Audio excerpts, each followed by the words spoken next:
Myself, Dr. JIBRAN Ahmed presents to you Simply Pathology, and today we are back with a very important session.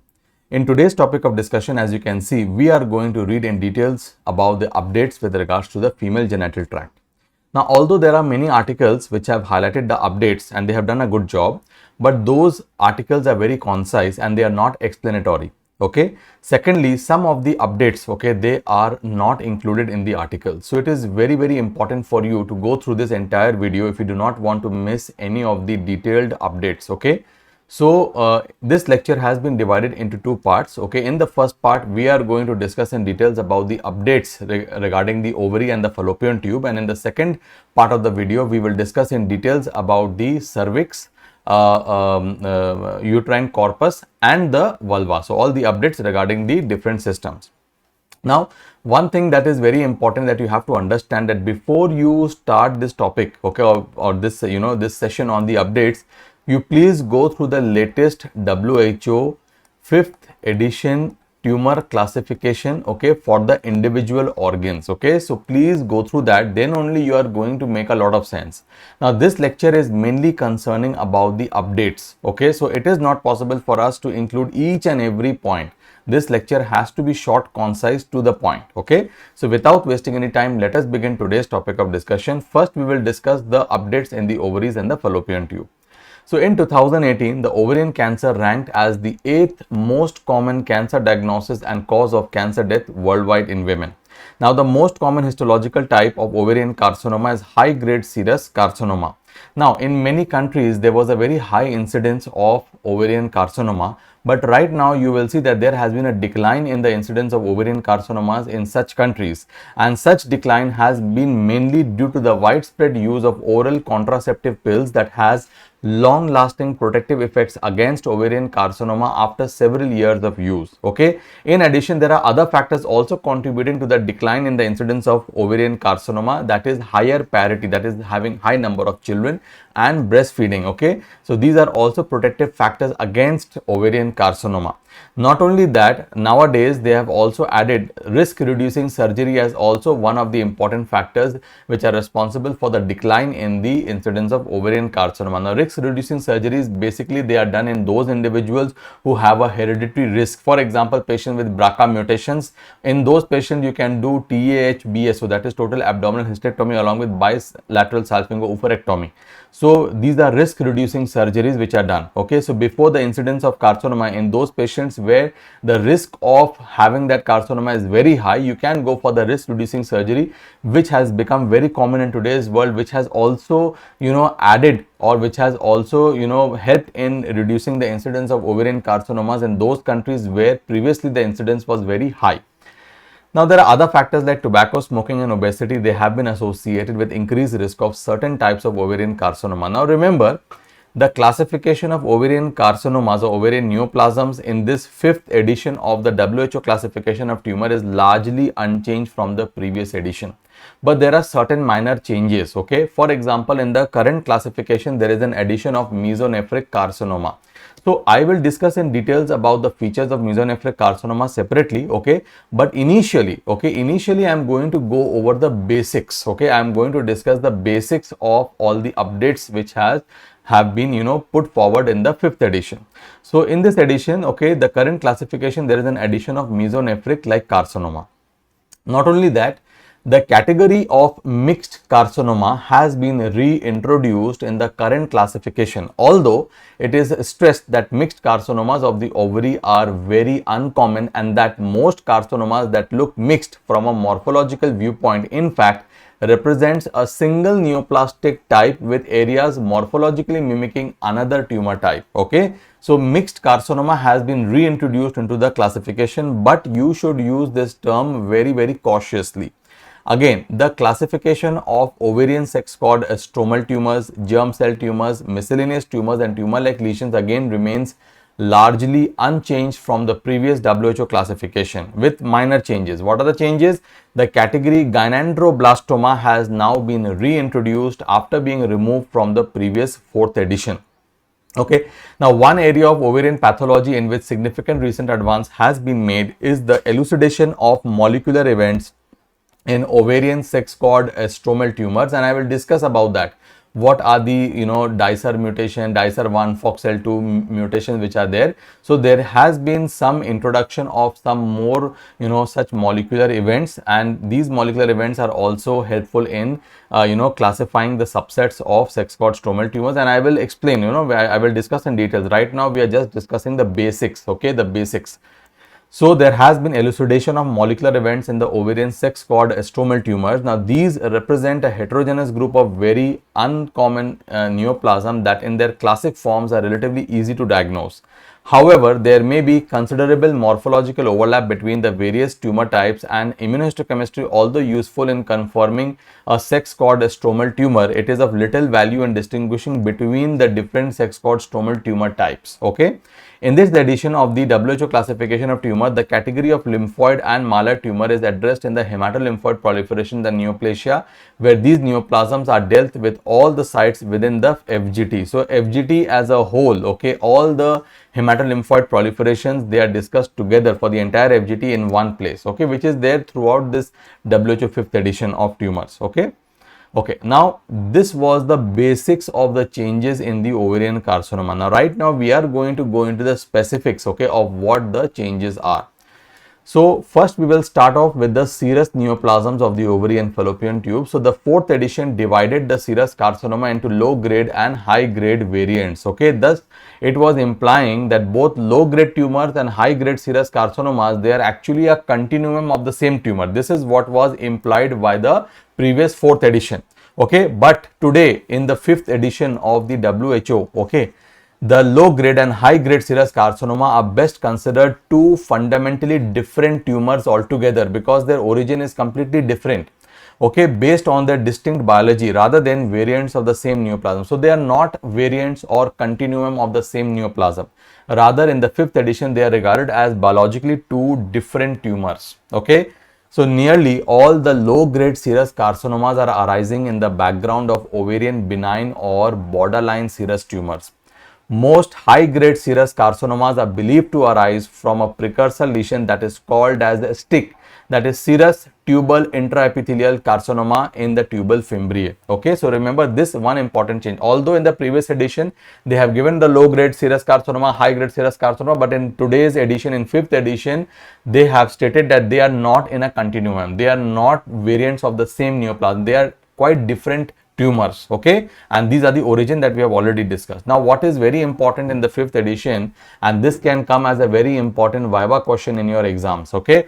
So a new criteria has been laid down for the primary assignment for high grade serous carcinoma. So what is the primary site, okay, for a high grade serous carcinoma that you are looking under the microscope? So what are the criteria that they have given?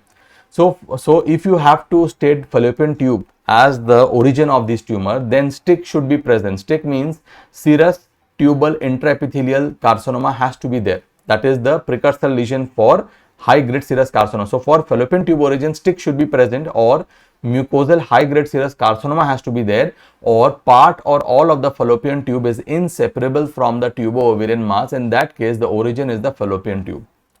Second is the ovary. So in case the ovaries are the origin, then in that case both the fallopian tubes are separate from the, or should be separate from the ovarian mass, and there should not be any STIC or mucosal high grade serous carcinoma present in either fallopian tube, okay. Then tubo-ovarian. When is the term tubo-ovarian used as the origin? When the fallopian tubes and ovaries are unavailable for complete examination and the pathological findings are consistent with extrauterine high grade serous carcinoma. Then we are having peritoneal origin. Now remember, peritoneal high grade serous carcinoma is exceedingly rare. And when do we label it as peritoneal? When both the fallopian tubes and the ovaries are fully examined using an extensive gross protocol called as CFIM, that is sectioning and extensively examining the fimbriated end protocol, and no gross or microscopic evidence of STIC or high grade serous carcinomas are present either in the fallopian tube or the ovary. Then we will call it as the peritoneal origin. So when we apply these criteria, after applying these criteria, it is seen that these criteria, they classify approximately 80% of the high grade serous carcinomas as primary tubal in origin, whereas the primary peritoneal high grade serous carcinomas are exceedingly rare. They are exceedingly rare. So I hope this new criteria for the primary site assignment or assignment of high grade serous carcinoma is crystal clear to everyone. Okay. Now, second important thing, now we are reading about the serous neoplasms. Okay. Now, among the serous neoplasms, okay, serous epithelial neoplasm, the serous borderline tumor. Now, serous borderline tumor is the sole term which is recommended. Other terms, like in the previous edition, okay, we used to use the term APST, that is atypical proliferative serous tumor. This term is no longer to be used either in case of serous epithelial or even in case of non-serous epithelial. I will tell you later on about this. So the terms like atypical proliferative serous tumor or serous tumor of low malignant potential or semi-malignant serous tumor or non-invasive low-grade serous carcinoma or micropapillary serous borderline tumor. So these terminologies are to be avoided. The only sole recommended term is serous borderline tumor. So either it is benign, borderline, or it is malignant. There is nothing in between. Okay, this is what the 5th edition wants to say. Then we are having the non-serous epithelial tumors. Again, over here also the same thing. You should not use the term atypical proliferative tumor or tumor of low malignant potential for all the other epithelial tumors apart from serous. That is for mucinous, endometrioid, seromucinous, clear cell, Brenner's tumor, for everyone. Okay, you should not use these terms. No longer recommended. Okay. Now comes the seromucinous carcinoma. Okay, what is the update with regards to seromucinous carcinoma? It was included in the previous classification and it was defined as carcinoma composed predominantly of serous and endocervical type mucinous epithelium, often with foci containing clear cells and areas of endometrioid and squamous differentiation. Now, the seromucinous carcinoma is considered rather a subtype of endometrioid adenocarcinoma with mucinous differentiation. So, if you see the various epithelial tumors of the ovary, one of them is endometrioid carcinomas of the ovary. So, basically, seromucinous carcinoma is not a separate epithelial tumor. It is rather regarded now as a subtype or a variant of endometrioid adenocarcinoma with mucinous differentiation. It has been removed from the 5th edition because this entity is poorly reproducible, okay, and therefore there is a significant morphological overlap with other tumor types, especially endometrioid carcinoma. IHC and molecular studies have also suggested that most of these tumors are rather unusual morphological patterns of endometrioid carcinoma itself. Therefore, seromucinous carcinoma is now regarded as a subtype of endometrioid carcinoma. So remember this very important change. Okay. Okay. Next, yes, this is what I wanted to show you. This is an endometrioid adenocarcinoma and focal areas, you can see. So this is the typical area, okay, of endometrioid adenocarcinoma, and there are focal areas showing mucinous differentiation. Okay. Now, new variants of the epithelial tumor that has been introduced in the current 5th edition. Number 1, as I told you already, I had mentioned about the Mesonephric-like adenocarcinoma. So basically, Mesonephric-like adenocarcinoma has been introduced not only in the ovaries, but you will also see when I discuss about the updates in the uterus. Over there also Mesonephric-like adenocarcinoma has been introduced. I will discuss that also over there. So these group of epithelial tumors, they are composed of multiple architectural patterns, means some places will be tubular or tubuloglandular or pseudoendometrioid, ductile, papillary, solid areas can be seen. Okay, these these tumors, they will contain eosinophilic colloid-like material. Intraluminal eosinophilic colloid-like material is present within the ducts, within the gland, within the tubules. Dense or vesicular chromatin, inconspicuous nuclear crowding, and they lack any squamous or mucinous differentiation. They are basically positive for GATA3, TTF1, CD10, luminal PAX8, and they are negative for the hormone receptors as well as WT1 with wild type P53 expression. Usually unilateral and diagnosed at stage 1 in post-menopausal women. They may arise from para-ovarian mesonephric remnants or Mullerian carcinomas displaying secondary mesonephric transdifferentiation. They may be associated with endometriosis, adenomas, adenofibromas, etc. Now, the most common molecular alteration, they include KROS mutation, 1P loss, 1Q gain, while NROS or PIK3C mutations are rare.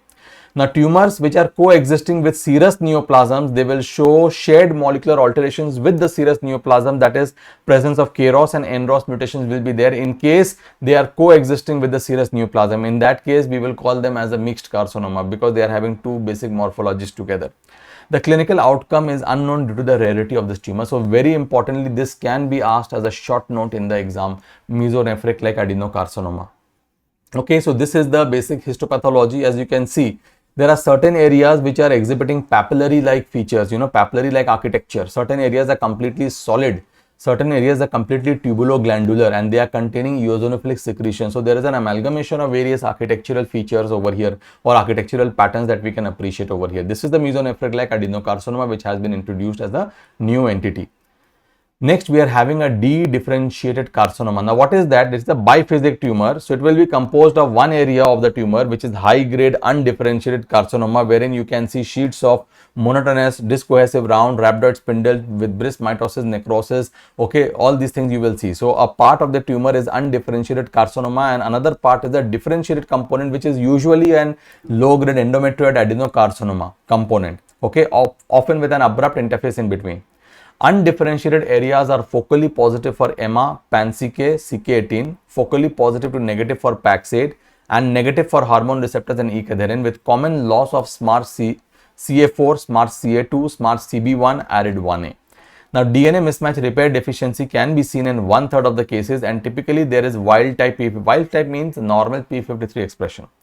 Okay, there is nothing wrong with P53 expression over here. They are usually diagnosed at an advanced stage with pelvic para-aortic lymph node involvement and poor prognosis. Okay, this is about the dedifferentiated carcinoma. Again, can be asked as a short note. And this is the dedifferentiated. So you can see this is an undifferentiated area. You can appreciate over here, yes or no, which is completely, high grade area. And one other area which is basically a low grade endometrioid adenocarcinoma. So this is the dedifferentiated carcinoma. Okay, dedifferentiated carcinoma. Then there are certain terms which have been introduced, and actually not introduced, it has been actually, replaced from one, place to another. Now, if you see over here, Carcinosarcoma, that is there, it is a biphasic neoplasm composed of high grade carcinomatous and sarcomatous elements. So it's a high grade carcinomatous as well as sarcomatous element. It is now considered a variant of a carcinoma rather than a true mixed epithelial mesenchymal tumor. And if you see in the latest 5th edition, if you see, let me show you. Okay, so under the section of other carcinomas, okay, the carcinosarcoma has been included now. It is not a true mixed epithelial and mesenchymal tumor. Rather, it is believed that from the carcinoma component, the sarcomatous element has arisen. So it is a variant. Okay, it is a variant of carcinoma itself. And if you see this diagram, the mixed carcinoma can be, yes, so this is basically about the carcinosarcoma. Now, about the mixed carcinoma, true mixed carcinomas are uncommon, as I told you. They should only be diagnosed when at least 2 histological tumor types are clearly recognizable on H&E with distinct morphological and preferably distinct immunophenotypic difference. So over here you can see one part over here is endometrioid in nature, okay, endometrioid adenocarcinoma, and another type you can see is a clear cell carcinoma. So 2 different morphological types coexisting in the same tumor, okay. So this is the mixed carcinoma. Now should only be diagnosed when at least 2 histological tumor types are clearly recognizable on H&E. Okay, each histotype with the percentage should be reported. There is no minimum percentage requirement to be reported as a mixed carcinoma. Endometriosis associated histotypes are most common. Example, endometrioid and clear cell carcinoma. So endometriosis associated carcinomas, they are most commonly encountered in the section of mixed carcinoma. So I hope you have understood the concept of carcinosarcoma, how they have been changed, the classification has been changed, and mixed carcinoma concept. Okay. Now, increasingly, immunohistochemistry and molecular testing is used to classify the ovarian carcinoma, although morphology remains the mainstay in diagnosis today. Now, previously there was a poor inter-observer agreement among pathologists in the classification of ovarian carcinoma, but the classification is now highly reproducible using modern diagnostic criteria, supplemented when necessary by immunohistochemistry. Okay. And I will also show you the IHC panel which is used for, diagnosing the common ovarian carcinomas. Okay. And however, even after that, you should remember that aberrant staining patterns or IHC staining patterns is there right now. So you should always correlate your clinical findings with the morphological findings with the IHC together. Now, there has also been advances in the panel of IHC or immunomarkers that can be used in the differential diagnosis of primitive germ cell tumor. Now, I am not going to discuss in details about the IHC and the panel of markers used for classifying germ cell tumor, because that has been discussed in details, in the main lectures of the ovary. So, I am not wasting time over here. What I will tell you is something about the p53 expression that I will come back to that later. First, let me show you this particular chart. So these 5 markers, they form the one of the most important panels for classifying ovarian carcinoma, that is PAX8, WT1, p53, napsin A and PR. Now very importantly over here, as you have seen, for the high grade serous carcinomas, as you see that PAX8 WT1 is positive, but very importantly, if you see, abnormal p53 expression is there, and this abnormal p53 expression, it is basically expressed in this manner. So abnormal p53 expression refers to 3 immunostaining patterns associated with TP53 mutation. So it is the surrogate marker for TP53 mutation. That is overexpression, that is strong nuclear expression in more than 80% of the tumor cells. That is regarded as abnormal p53 expression, or complete absence of nuclear staining with satisfactory controls, or unequivocal cytoplasmic expression. So all these are abnormal p53 expression. Okay, so abnormal p53 expression seen in 94 to 98% cases of high grade serous carcinoma. Then low grade, if you see, everything more or less is same, but if you see over here that p53 abnormality is not seen over here in low grade serous carcinoma. So this is how you differentiate from high grade immunohistochemically, and morphologically. So yes, that is also there. For endometrioid carcinoma, apart from the other markers, one thing which is very important is the PR positivity. There is a very high hormonal positivity, hormone receptor positivity over here. Clear cell carcinoma, if you see, okay, 2 very important things. Napsin A positivity is classically seen over here along with PAX8 positivity, very important. And for mucinous carcinoma, if you see, no specific marker is there. Basically morphology is more important, as well as gross examination for mucinous carcinoma diagnosis. Okay, now we have finished with the discussion of the important updates with the epithelial group of tumors. Now we are going to discuss about the sex cord-stromal tumors. Okay, so among the sex cord-stromal tumors, remember that more than 90%, okay, more than 90% adult type granulosa cell tumor, they exhibit somatic FOXL2 mutation. This was there previously as well. We knew about this. Sertoli Leydig cell tumors, SLCTs, they may harbor DICER1 or FOXL2 mutations, and they are now classified into 3 molecular subtypes. So this is something which is new in the 5th edition, as I was telling you. So there are now 3 important molecular subtyping of Sertoli Leydig cell tumor. So remember about this point very carefully. So what are the 3 important molecular subtypes? If you see, number 1 is the DICER1 mutant tumors. They show somatic or germline mutation in the RNase 3b domain of DICER1, occurring in young patients and induce androgenic symptoms. They are moderately or poorly differentiated with retiform. Retiform means long tubular patterns, or heterologous elements, means there are some elements, like for example in the ovary you are coming across liver tissue or hepatocyte differentiation. So some heterologous elements is there, cartilage, bone, something which is not supposed to be there. And the presence of this retiform or heterologous element, when they are present, they are basically predictor of DICER1 mutation. They are predicting whether if they are present, then absolutely DICER1, the chances of having DICER1 mutation increases. The second subtype is FOXL2 mutant tumors, which are mutually exclusive from DICER1 mutation. Means patients who are harboring FOXL2 mutant tumor, they will not have DICER1 and vice versa. So they are mutually exclusive from DICER1 mutation. They are showing C402 cytosine to guanosine replacement, okay, mutations that upregulate CYP19A1 encoding aromatase. Occurring in postmenopausal patients inducing estrogenic symptoms, they are also moderately or poorly differentiated, but they lack retiform or heterologous element, that is, they do not harbor DICER1 mutation, reported in 0 to 22% of the cases. Then we have DICER1 FOXL2 wild type. Wild type means that both these mutations are lacking. Occurs in patients with intermediate age, well differentiated. Again, they are lacking retiform or heterologous elements. So these are DICER1 FOXL2 wild type tumors. Okay, so this is something new, the molecular subtyping of Sertoli Leydig cell tumors. Okay. Then microcystic stromal tumors are there, which is exhibiting CTNNB1 or less frequently APC mutations, and they may represent an extracolonic manifestation of FAP.